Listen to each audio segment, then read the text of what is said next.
Guys, welcome to a new video. Today recently I've started to get a fault on my Jaguar XE, which is park brake fault, and it is not allowing me to disengage and engage the parking brake through this button here. So what I need to do is to drive the car is I just need to put it in drive. Since it's automatic, I just need to put it in drive, and after that it disengage itself, and whenever I just put the car in P, it just the parking brake engage itself. So I think there is I've read some forums online, they said this could be the switch. So today we will be replacing the switch. We have to remove the whole console here,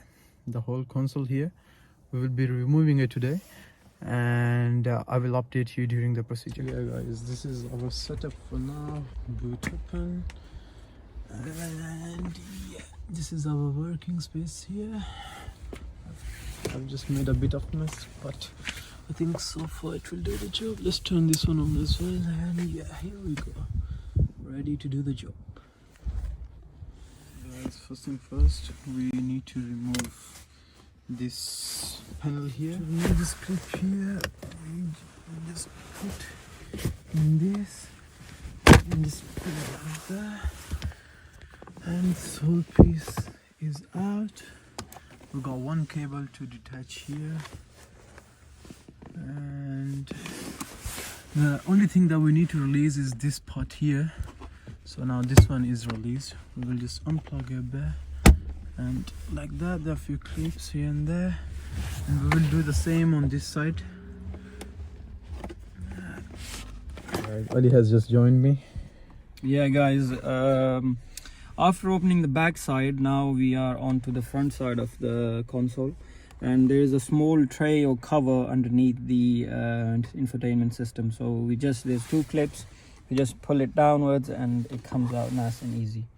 Guys, we opened the back side, and after removing the front tray, all that's left is these side trays in the center console. So it has some clips along the line here on both sides. We opened the back side. Now we just need to unclip these, and then this whole piece would just come out. For our purpose is enough for us to just pull out this thing rather than opening the whole system over here. So we'll just open these. There's a few clips, so we just unclip this in this manner. Yeah, you just go all the way. It comes out nice and easy like that.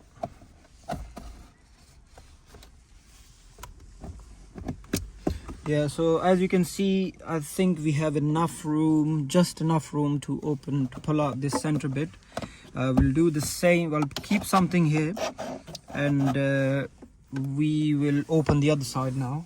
Yeah, so we're gonna do the same thing as here on the other side. There's clips all the way along at the back side, running all the way up to the front. So we'll do the same thing. We'll just unclip these bits from here. There's very tight space because of the seat. Just try our best to open it.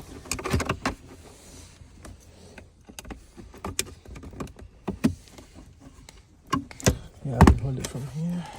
Yeah, we are making enough space here, right? Yeah guys, as you can see, we had made enough space on both sides. The correct procedure and the proper procedure is to remove the seats, and along with this screen side as well. But I think we have especially if you need to change anything, any of the switches here in the center, it would be enough to just create some space like this, and then this bit would just pull out like that. So as you can see, this bit is lifted. We have just moved a bit on the side furtherly, these two, so we got much more space, because this panel, it goes all the way till down there, and I think now it should be enough for us to work. So yeah, there's few clips on here on this side as well, but I think that you're able to create enough space for this center panel to pop up. So as you can see now, we are able to pull this out. So just like that, without opening the holes. Because we got a few cables here that we're gonna detach now. So we'll just move it around. There's 3 cables running here, so just pull out one by one. They are color coded, so obviously you don't have any issues of plugging them back in. And I think the main issue that my parking brake is not working, it's because of these liquids. And as you can see, there is a bit of grease on the switch, so this is most likely what's caused the switch to go bad. So we'll just try to pull out the switch. I think there's 2 Torx screws here. We just need to remove these and the switch will come out. Yeah, so as we have opened it now, make sure you clean any dirt or grease that's come in there, because this can cause any of the other switches to go bad. So there's some grease over here which we obviously gonna need to clean.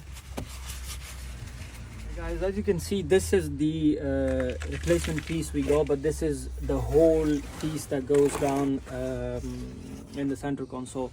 I just want to show you the bit that we pull out in the car.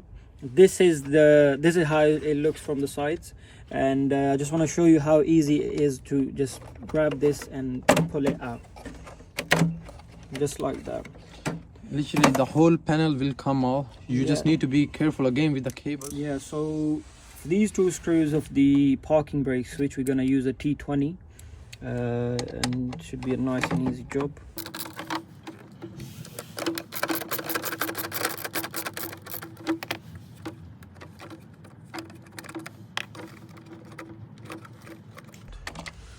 It's just easy pull up. The whole switch comes out.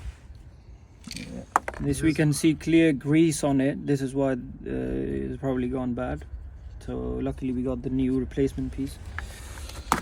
Now let's go inside the car and remove the bolts from the parking switch that will go in there. We are about to unscrew the parking switch on our main panel here.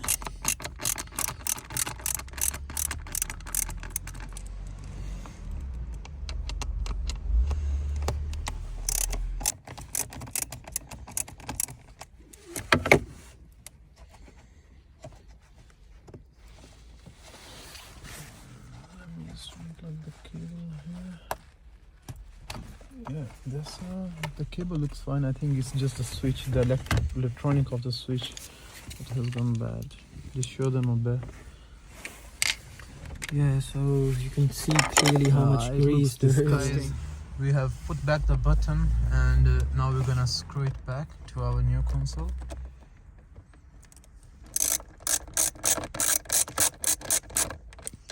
It's done.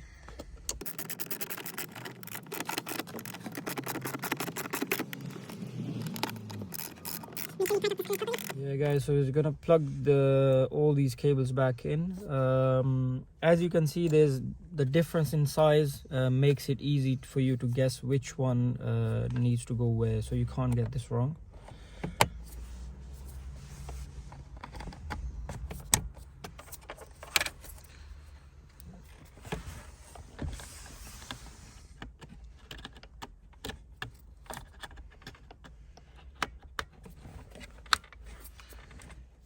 Yeah, cables are in, guys, and now it's time to just stretch up the sides and just try to squeeze in the panel.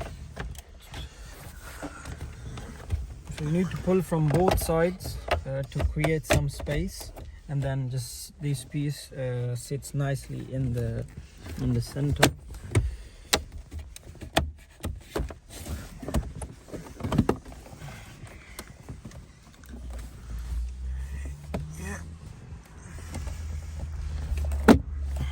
Now you can just push all the sides that you have taken back.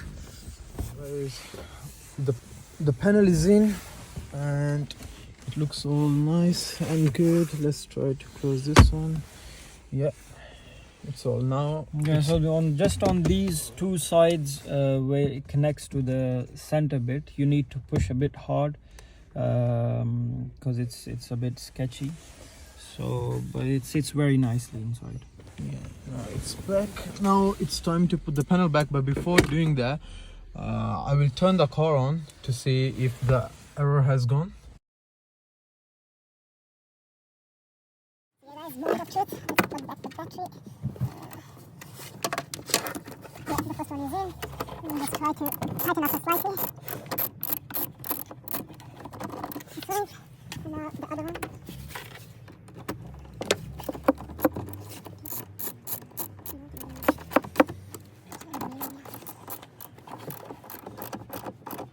Guys, battery's in. Now it's moment of truth to see if the error has gone or not. So yeah guys, we have turned the car back on. The light is still there, but now the error message it's different than before, because it says requires calibration, so apply foot and all that, and we need to recalibrate all the brakes and the job will be done. Yeah guys, after plugging the whole thing in and plugging the battery, we started the car, and initially we had the error on the dash still there. So all you need to do here is apply your foot on the brake and then try to disengage and engage the brake. That will cause the light to go off. As you can see, there's no more light here. It's all working perfectly, and I will show you right here. You need to press the brake, and to disengage, press down. The parking brake is disengaged, no funny lights, and if I pull back the brake, all good to go.